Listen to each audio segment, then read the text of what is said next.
Welcome to After the Show, your weekly movie podcast brought to you by A. Scully and Sid Talk. We're addicted to movies. Are you? Hello, welcome to After the Show. Welcome Sid Talk. Welcome listeners. Welcome everybody. Yes. Welcome everybody. Normally you ask me how I am, so I make fun of that, and now you didn't, and I'm making fun of that. How are you? Good. I'm all right. How are you doing? How you doing? I'm doing all right. What was the before the after the show discussion was this movie? Yes. Exorcist politics and staffing and money. Yes. Or casting and money and whatnot. And you were showing me a photograph. Oh, yes. A photograph from a little photo booth from a family event that we had yesterday. It was very fun. No one cares except me and you. And then maybe if there's a family member listening. That was the before the after the show discussion. All right. So it's Saturday, October the 28th. This is After the Show. We're a movie review podcast. And on episode 810, we're looking at the movie. This is still Shocktober, by the way, Sid Talk. Is it? I mean, it is. This is the last movie in Shocktober. It's also October 28th is my oldest sister's birthday. So if you're listening, happy birthday, oldest sister. She kept telling everybody yesterday she'll be 150 million years old. So happy 150 millionth birthday to Lynn, my sister. Happy birthday. Mm-hmm. So the movie we're looking at is The Exorcist Believer. It's a 2023 movie. You can watch it now on streaming rated R from our friends at Universal who sent us a code so we could watch it. Sid Talk, give us the synopsis of the movie, The Exorcist Believer. Cheer up, sleepy genie. That is all I can think of every time we're saying and Believer. I think of Justin Bieber. Believers. I mean, it's The Exorcist. That means there are young people doing a ritual, getting possessed by an evil spirit, and grown-ups desperate to, get back to normalcy. Basically is the bottom line here. We just want everything to go back to normal. I'll give you the one off the... Is that not what's on the box? No. When two girls disappear into the woods and return 3 days later with no memory of what happened to them, the father of one girl seeks out Chris McNeil, who's been forever altered by what happened to her daughter 50 years ago. And, let me tell you, it is the 50th anniversary of The Exorcist. If you want to feel really old, just think about that. Because it's been out for 50 years. It's one of my favorite horror movies, if not the favorite. Because what that tells everyone, because we watched it when we were children, is that we're over 50. I mean, it was a few years old when we saw it because we would have been like 4 and 5 years old when it came out. But right. I wasn't very old, maybe 10 when I watched it by myself, alone in a house. My parents had gone out. It terrified me and left a lasting impression. It still kind of wigs me out, the original movie. There's something about it that's real weird. And I've not really experienced much like that before. You're going to say you've never recovered. I have never recovered either. I still will not sleep. Ever? I have to keep the light on. No, you don't. Maybe tonight. All right. So The Exorcist Believer, it's the sequel to the original film. You're supposed to ignore all the others. This is just the sequel to the original. Sita, what did you think of The Exorcist Believer? I liked it, and it has flaws. Ask me that question. What did you think of it, A. Scully? Sid Talk, I liked it until I didn't. I get you. Yes. There was a moment in the movie where I was into it. You and then it was switch. Like, I'm not into it now. I know. Oh my God. That's exactly how I felt. Because the beginning, I was like, okay, so here's how it goes. The original Exorcist, and I'm not a fan of comparing, but I'm telling you now, if you're making an Exorcist movie or a Jaws movie, right? Or a Wizard of Oz movie, I'm comparing this shit because you're only doing it on the back of them. You're not doing it as a wholly creative endeavor. You just like, how can we cash in, right? Yes. So I'm comparing. So Exorcist, you get this slow paced opening where it lulls you in, right? And the process of her becoming possessed in my memory, like I haven't watched it for a few years now, is a little bit at a time, right? She does the thing. Yeah, you get to know them board before it happens. Right, yeah. She does the Ouija board. We see the whole process. She talks to Captain Howdy. It's creepy as fuck. And you're building up on this, like, oh, what's this? And then she starts acting weird, and then they go to the doctor, and they mimic that in the movie, of course, in this one, you know. This one starts out like that, like, oh, we're going to meet the dad and the girls, and they've gone to the woods, and then they're possessed. Like, we didn't see how they got that way. We didn't see the whole process. We didn't flesh out any sort of like getting comfortable with the whole situation before we throw this weirdness at us, right? That's how I felt. And then I was still okay through all that. Got him possessed. Okay. I thought maybe we'll have a flashback to the day, and then we'll see the whole ritual that these teenage girls go to the woods. They want to do a ritual where one of the girls' mother died, and tragically when she was born, and when the girl was born, obviously not the mother. And now the teenage girl wants to talk to her mom in the other side, right? And so, but we don't see any lead up to that. We don't see a scene like where the girl's like looking at, so we see like a 30-second scene of her looking through a box of stuff. Yeah, it doesn't But you really. don't build up to I like. was actually thinking, what the hell are they doing? I'm not sure. I'm not twigging onto what they're doing. What do you mean? Like, it didn't feel well written, that beginning part. I didn't mind. When they were sat in the grave, or whatever it was, the hole. I was like, the why girls. are they in that hole? Yeah, the girls. Well, I knew what because they said, as they're jokingly running through the forest, they're like, you know, you light a candle, you da-da-da. They don't explain. And again, we might be old fashioned where you need a little bit of exposition. Like, I need someone to solidly tell me the process that's going to happen that gets me to there. Not either through images or a good scene where it's written really well, like Reagan with Captain Howdy. You know, she gets the Ouija board. It's kind of da-da-da. And you understand pretty much from that exposition of all of that what's happening. This was just like nothing. And I feel like we skip then to relying on us all knowing what possession means. Do you know what I'm saying? Yes. Then their the fingernails are falling off, and their toes are all cut up, and their eyes are getting weird, and they're all bloaty looking, and there's no distance between haha girls running through the woods and yes. So with Reagan, it was like weirdness, weird. You know what's weird. cool in the Reagan one? The original Exorcist takes a long time for her to get. She just starts being a bit weird. Yes. She's a bit weird. She seems depressed. And then she comes down in the middle of the dinner party and has a wee on the floor. She comes down the crab walk, or was that after The crab walk was not in the original movie, but in the original movie, she comes down. They're all having a dinner party. Her mother and all the movie producers and people, and then she wees on the floor and walks back upstairs. That kind of stuff's creepy and weird. Yeah. This movie doesn't have any of that.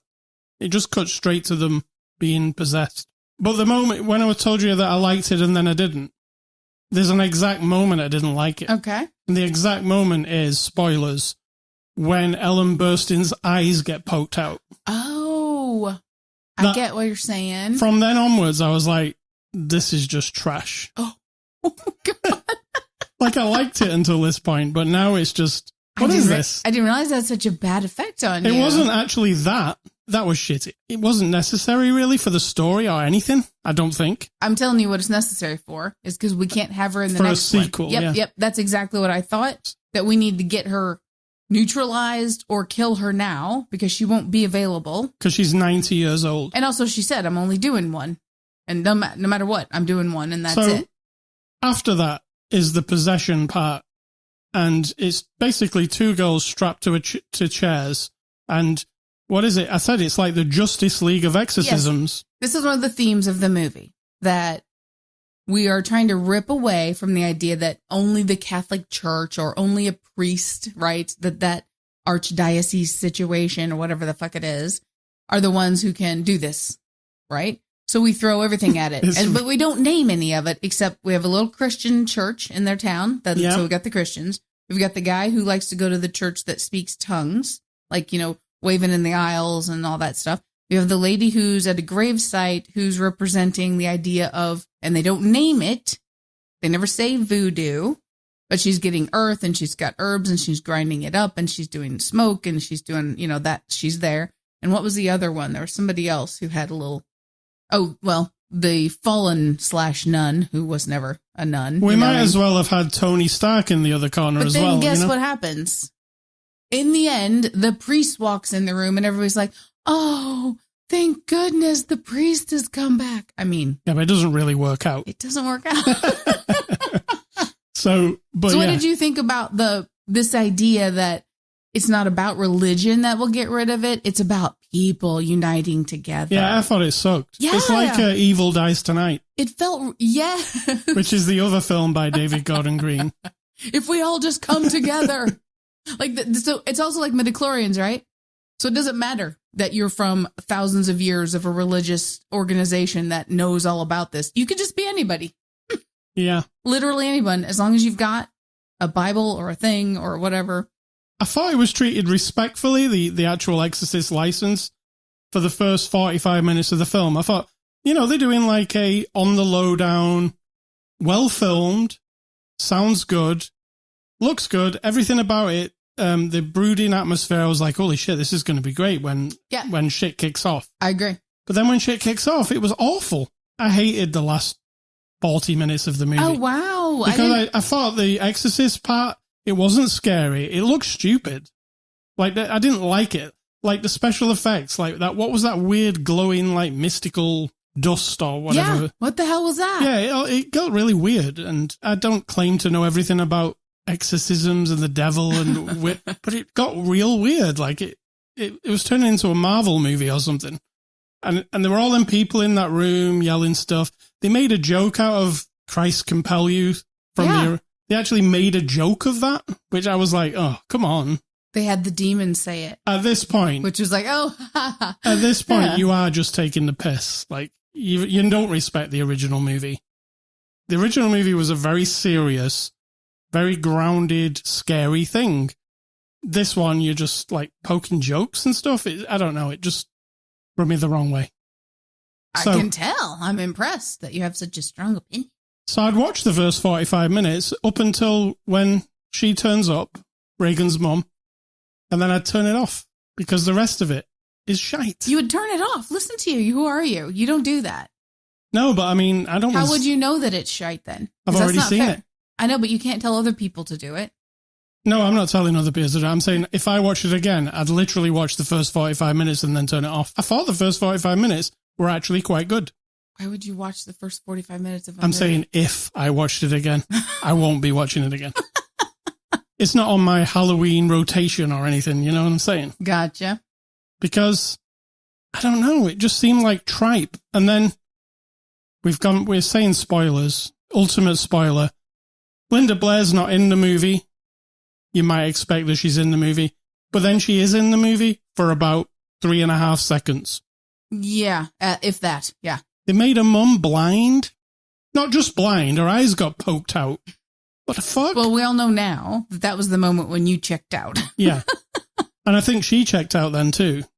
If she was even checked in. Do you know what I'm saying? Because she wasn't even that great in it. I mean, she was fine. I think you're picking on it now because she was fine. And my mother's 82. And this lady completely represents the attitude of a woman who's 90, who's been through some shit. She's not mobile. I'm not picking on it, but the exposition that she was given just sounded awful. You mean where she studied every single religion and every single possible way to understand this? Yes. Yeah, I felt that too. She didn't have like a house full of like, here's what my tropey mind says. She needs to live in like a really dark house full of piles of books and dust and, you know what I mean? But she didn't. She lived like on a beach. Yes. In a house that was like where a very wealthy older lady would live. Yeah. She's kind of like retired to that spot. And she's totally willing to be a part of it again. So it's interesting. Yeah. And then Linda Blair turns up at the end just to remind you that this will be a trilogy of movies. And we got to keep it going somehow. Like, because what are we doing, really? What can we do next? Like, I mean, there's a lot you can do. Do we possess a baby? Do we possess... I think it should be adults. Yeah, but even like that... an actual adult who has the capacity to like, okay, so here's my vision. I'm not writing an Exorcist movie, but, you know, demon possession. First of all, I don't believe in anything, so I just find it very fictionally interesting that could be a story, right? Yeah. Has to be an adult who then has the capacity to not just like completely start disintegrating. You go from being possessed like as a normal person, then you get possessed, and then you're like rotting. So let's control that a little bit. So as an adult, somehow the body is stronger, right? You can function and be possessed at the same time. That would be and actually, I was thinking the Exorcist TV show did a really good job of the teenage girl getting possessed. I prefer the TV show to this movie. I thought, yes. And then the house where the foster kids. Yes. I mean, all of that combined was actually really good. It's much better, the TV show, than this was. Just in general, it had a good story to it. And the second season of that TV show, it only went for 2 seasons. They kind of like reworked it, and it was different. It was like at this foster care place, which was interesting because the first season they were dealing with Reagan again, weren't they? And Reagan's mum. That kind of thing. Yeah. So, but then they went a different direction in the second season, which was really good. Better than what this is. Let's get on to the cast. Ellen Burstyn plays Chris McNeil. I think she was fine. You're picking on her. I don't know. She seemed... They offered her money. I think this is why. The story is she didn't want to come back for any Exorcist movie ever. Like, she was done. But then they kept offering her more and more money. And then she was like, well, I have this charity that I run. I'll take the money, what you're going to offer me, and I'll give it to the charity, which she did. So that's why she came back for this movie. Not because she believed. See there? See what I did? I get you. In it, it was to get some money. So that tells me a lot about this movie. See, you go into it knowing that, and now you're telling other people that. So when they go into it, they're going to know it. So spoiler alert, she wasn't really into it. No. A thing I did like about this movie was Leslie Odom Jr., who's the main guy in this movie, Victor. Very good. I liked him a lot. He was excellent, yeah. I mean, he seemed like he was in a different thing. Like, he was really over and above everybody else. Because we're painting him as the skeptic. They didn't call him an atheist, but he's abandoned religion because his wife died tragically when the baby was born and all that. Yeah. And so he's the standoffish, like, you got to convince me, dude, right? So he's the priest from the first one who'd lost his faith, essentially, even though this guy's not a priest. I just really liked the way he played it. Oh, yeah, I loved him. He was in a very serious drama movie. It wasn't schlocky at all. Like, he's like taking it very seriously, which not everybody seemed to be. Ann Dowd as Anne. I know you don't like Ann Dowd, as you've never really liked her much, have you?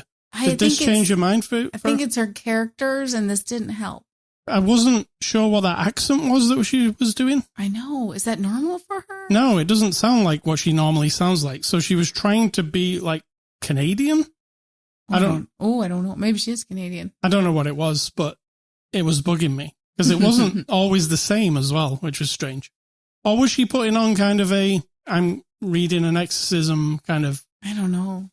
Because we're also trying to be very diverse in all of these things here. Yes. So we got the fallen almost nun being able to now being handed by the priest, the Bible and the book of the exorcism to do the exorcism as a woman. And I'm not opposed to these ideas, but it all kind of smashed into each other, right? And it didn't play out. It felt like a writer's room. I wanted the lady who was gathering the soil and the herbs and did the smoky weird thing and the rosy water. I mean, she had little explanations of how she could help draw these demons out. I'm like, yeah, let's go there. Let's go to that. Let's just lean into that. They were being like, we'll be safe by throwing everything at it. And then nobody can say we were making fun of one thing or, true.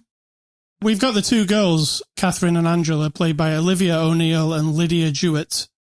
Both, I think, were excellent. I mean, young girls playing this, is weird. And I think they both pulled it off, to be fair. Yeah, I mean, it's iffy. I mean, because some of it came across as comedy, though. Yes, they're heavily made up with prosthetics and stuff, trying to mimic if we've established what the rot of the body looks like with the first movie, right? Yeah. We're going to have to make it the same. You don't have to make it the same, but then they poof them up all weird, and then the looping isn't right. So when they talk, their big teeth that they put in their mouth, it doesn't work with that's how they should sound when they're talking. But obviously they've looped the words over the top. Also, when you're making a movie based... that's not down to the girls. I shouldn't claim that's the girls' problem, but... When you're making a movie based on an older movie, you don't have to do the greatest hits of that movie. True. Which I felt like this movie, even at the beginning, the part that I liked, they kept doing things from the original movie. I'm like, oh, they're opening like in a foreign place. There's like it seems weird and out of place and strange. Then we go into like the town, the establishing shot of the town in America. Then we go in the house and then there's the stairs. They're trying to do everything that the original movie did for no reason apart from you going, oh, I remember that. I remember that. Yeah. Oh, look, it's the part where the hospital does checks on the girls. So you don't need to do the greatest hits of The Exorcist. Just have a new story that's good. But here's the deal. Exorcist 2 didn't. Exorcist 3 didn't. No. And that didn't work. No. Exorcist 2, I don't know what that was doing, but... Exorcist 3, completely different ball of wax. Yeah. And so, Exorcist 3 I quite like, but 2, God knows what that is. This is directed by David Gordon Green. Evil Dies Tonight. That's his tagline for me. He did the Halloween Kills trilogy, which sucked. David Gordon Green. You're getting very opinionated in your older age. Well, I feel like David Gordon Green now, after I've seen this, I was giving him the benefit of the doubt until I watched it, but now I don't want him near horror movies, really. No more doubt. I'm totally in doubt. Him and Danny McBride, stay away from horror movies, because Evil Dies Tonight. IMDb reviews. So these are the people on IMDb that didn't like this movie, similar to me. I think you liked it more than me, maybe. I actually didn't mind it, but I feel like I didn't mind the eye poking out part because I got it was more of a functional thing than a story thing, which is not excusable, but I get it. Mine was more about when they're all standing around and they kind of drew out the exorcism part rather than the building up the story part. Right. I didn't write it. I don't have money to make my own Exorcist movie, so more power to them. So these are the people that didn't like it. And the first guy says, the power of Christ couldn't even save this movie. Oh, God. Watching this movie is like undergoing a 2-hour exorcism of boredom. What starts out as a mildly intriguing, unimaginative premise devolves into a silly, hollow variation of the original. Throw in a generous serving of vomit and a touch of CGI and a disorganized multi-faith ritual, and then it's over. To be fair, there wasn't much vomit. No. They lent on that just a little bit, but if they went too far with the vomit, it would have just felt like it was like that Possessed movie with Leslie Nielsen, wasn't it? Yes. Ew. So then the second guy says, if I thought the second Exorcist movie was bad, this one's even worse. It deserves a Razzie Award for the worst movie ever. It was a bore fest. The storyline was weak and drawn out. There was only 3 people in the theatre watching it on the second day of the movie here in Australia. Now I know why. Boring. I bet the next one is in 3D. No, probably the third one is in 3D. Exorcist 3D. And the third guy says, this is laughably bad, like I was laughing out loud when I was watching it. I'm a huge fan of the original. It's a genuine masterpiece. The sequel was horrible and Exorcist 3 was pretty surprisingly good. The 2 shots at doing a prequel were a giant swing and a miss. So when I saw the same hack that did those Halloween movies was making another reboot of an even more serious movie, my eyes started rolling. It's hard to imagine there's going to be 2 more of these turds coming in the future months. Yeah, that's what the people who didn't like it said. I agree with a lot of their points because I'm in the same boat as them. So, extras, we saw 1 extra. It was more like a promotional item, wasn't it? You said. Oh, yeah, I've wanted to see what she had to say about being in the movie. She didn't really have anything to say. She just said, hey, go and see this movie. It's great. And she also implied that possessions were real. And we should all. Yes, she did, which was weird.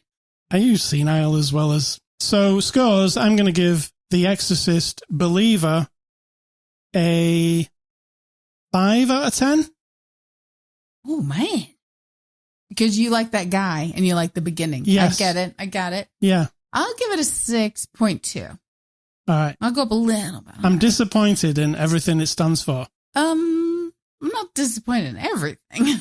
I even rolled my eyes when, I was hoping, okay, you've got to the end of the movie now and you didn't put Linda Blair in it. I like it. I like what you're doing. And then Linda Blair appeared. I rolled my eyes. I was like, no, don't do that.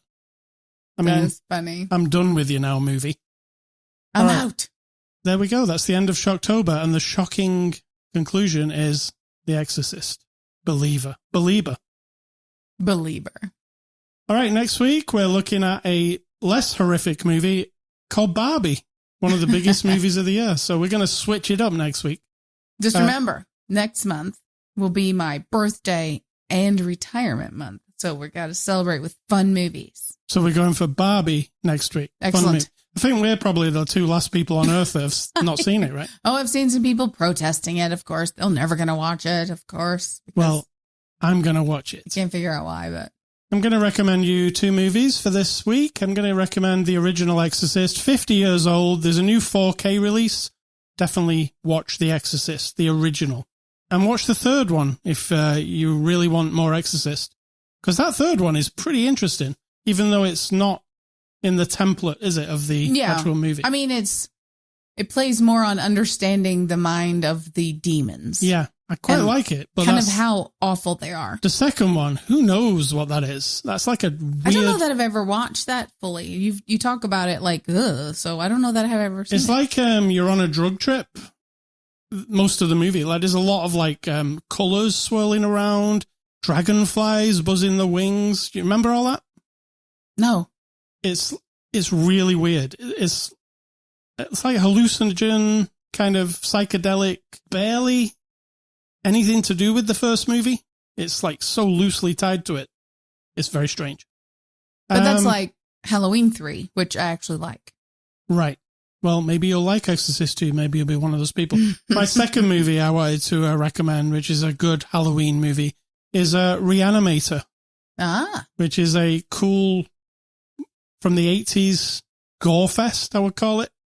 Based on the H.P. Lovecraft thing. It's very cool. Reanimator.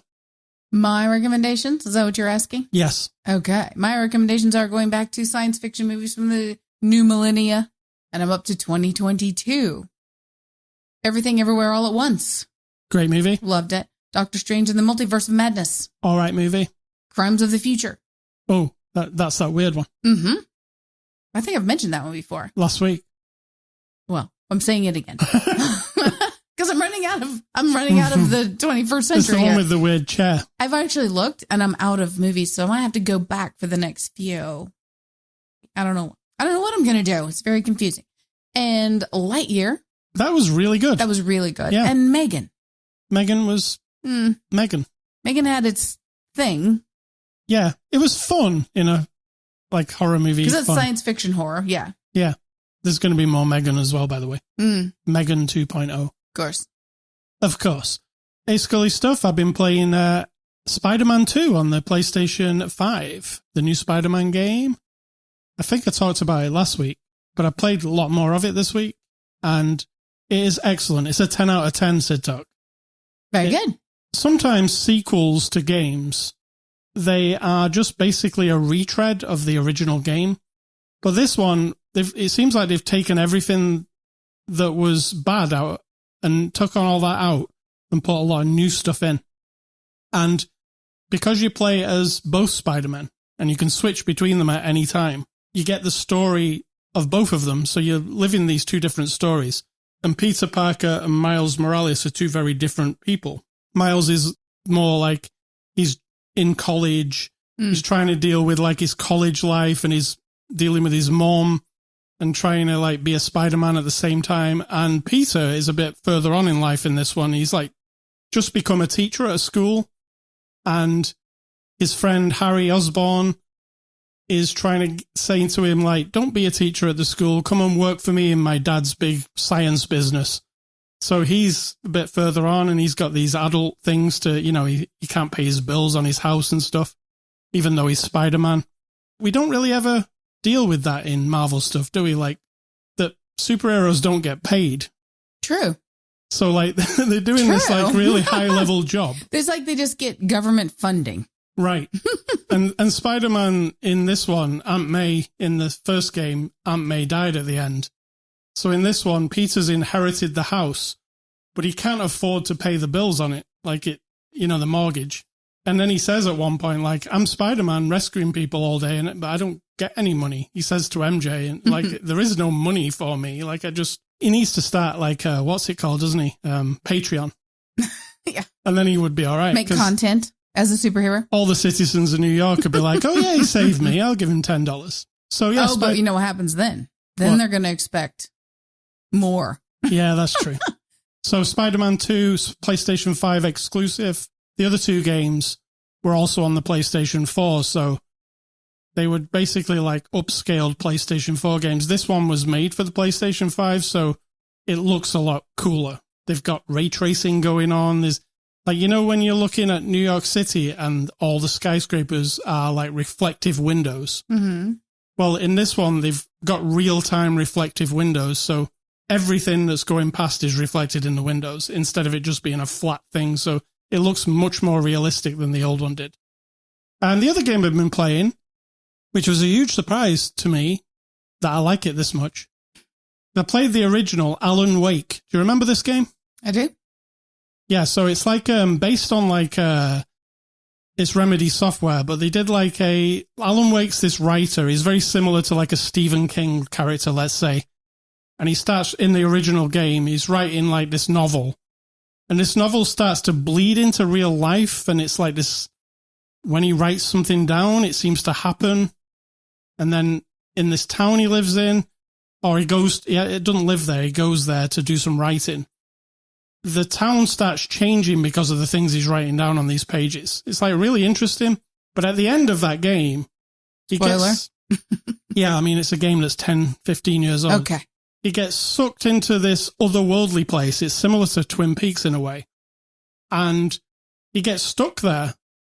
And how this game starts is he's typing away. He's still stuck there. It's 15 years later because this took a while to make. And he's typing away, trying to get out of this place. He's been trying for like 10, 15 years writing these pages. And what he's done is he's typed up enough stuff that he's made something happen in real life, which is this lady that you play. You don't play as Alan Wake at the beginning of the game. And she's a police officer. And he's basically wrote her into the real world to help save him. You get what I'm saying? Mm-hmm, I do. And it's cool. It's very Twin Peaks. In fact, they acknowledge Twin Peaks about 10 times so far. Coffee, pie, restaurant, you know, that little town, police. So they're basically stealing content. Well, it's a bit of a mashup of like Stephen King, Twin Peaks, True Detective. And you're this lady at the beginning and you're solving this case. And you think you're just doing this murder case. They found a body in the town. You turn up with your partner. You examine the body, etc. But actually what's going on is Alan Wake has devised this thing on the page, put it into the real world because he needs rescuing. And why is it taking him so long? It seems like he could just go like, and then he went here and I'm out. When you see him, he's trapped in this tiny little log cabin, right? That's in another world. It's called the Dark Place. It's like nobody can see him. Nobody knows he's there. Right, but if he's writing a reality that can get him out. Well, you see that he's wrote like so many manuscripts. They're all behind. He's not working. It's not been working for him. Okay, I got you. So eventually he's come up with this thing for this detective lady to come to the town because a body was washed up. Blah, blah, blah. Twin Peaksy. For sure. And then he interacts with her due to this series of events that he's wrote on a page that she finds a page actually in the real world. And she's like, this page is about me. What is this? This is weird. Like a weird serial killer that's like tempting me to do this thing. But actually it's Alan trying to get out. I've only got like 2 chapters in, but I'm absolutely hooked because the story's awesome. I thought you really liked the first one. I like Remedy's games. The first one gets really convoluted, like towards the middle of it. And then they did a load of DLC. But all the other games that Remedy have made that are not Alan Wake games, they all tie into this game. Who's the sheriff of this town? Oh, it's the guy from their game that was called Quantum Break, which was nothing to do with this. Well, he's the sheriff in this town. See, that's interesting. Yeah. So they have a whole, like, every game they've ever made is colliding into this game because this game is so nutty. Like, you know, it's a man who's stuck in a place writing manuscripts that can affect the real world and the other way around. So it's a cool, you don't get well-written, mind-bending stories in games like this very often. So I'm glad that we did with Alan Wake 2. I'm playing it on PC. Sito, what's for dinner? You have requested the Subway. Aye. So that's what we're having. And what is your advice? It's not very extensive, really. I am not a sociable person. Not like a lot. It's people who know me and love me, and they'll be like, yes, you are. Oh, wait, no, you're right. You're not, right? But one thing I find that doesn't appeal to me about socializing or collaborating or being part of a group, I don't join anything. I don't do anything as a lump of anything. I'm not drawn to that. It doesn't have any orbital pull on me. You know what I'm saying? Right. So I like to live my life and then stay connected to the people I care about and then tap out and live my life and then stay connected and then tap out. You see what I'm saying? I do. Some people get mangled up. Mangled up? Is that the right word? Tangled up in thinking that you have to stay connected with the drama and everybody's problems and everything that's going wrong all the time, that you're either their savior or they need your input constantly, or you need everyone's input constantly, right? That's not me. So when I go out into the world with groups of people, I get those vibes from others that repel me. Even if I love a person, like I can love someone and feel the vibe and be like, my amount of interaction with you is this, because I'm not going down that rabbit hole, right? I'm not going on that journey with you. I love you. I love this thing. I don't judge. That's not what I'm saying, but I can live my life as we do, you and I together. Do my things, like our family gathering yesterday was wonderful. Next week I have a family class reunion thing. That'll be wonderful. Then I have a wedding with my niece. That'll be wonderful. But each time I go in, I dip out, right? And then I'm disconnected again a little bit. And I think that's totally acceptable, and people don't seem to accept that, right? It's like not enough. You're not giving enough of yourself to this organization of people, whether it's a family or a group of friends or a religion or, whatever it is. Like, it's not enough. We just want to drain you and then like spit out your dried husk of you. And I'm not into that. I just think live and support the people who make up part of who you are, which is family and friends that you've known your whole life, better and worse. That's just the way it is. We are the sum of who we are, our DNA, our perception of things, and then the people and what they offer, either put upon us or learn from, all that stuff, right? So stay kind of like in the outer atmosphere of that orbit, and then kind of dip in and then turn your jets on and dip back out. Nicely said. Well done. It? Thanks. Thank you. ascully.com is the place you can go for this podcast. Twitter, Facebook, Instagram are the social media networks we're both on. I'm Sid Talk and she's A Scully. I don't think that's right. We're also on Spotify, iTunes, Amazon, and YouTube. Not a video podcast, but you can watch it on YouTube. You'll just be watching the same still for 45 minutes. Yeah. But that's fine. Hey, people do, apparently, so that's cool. Also email feedback to me, ascully@ascully.com. Don't email Sid Talk, she doesn't want your email. And stay classy, David Gordon Green. And I'm going to say, think for yourself, because if you're not doing it, someone's doing it for you.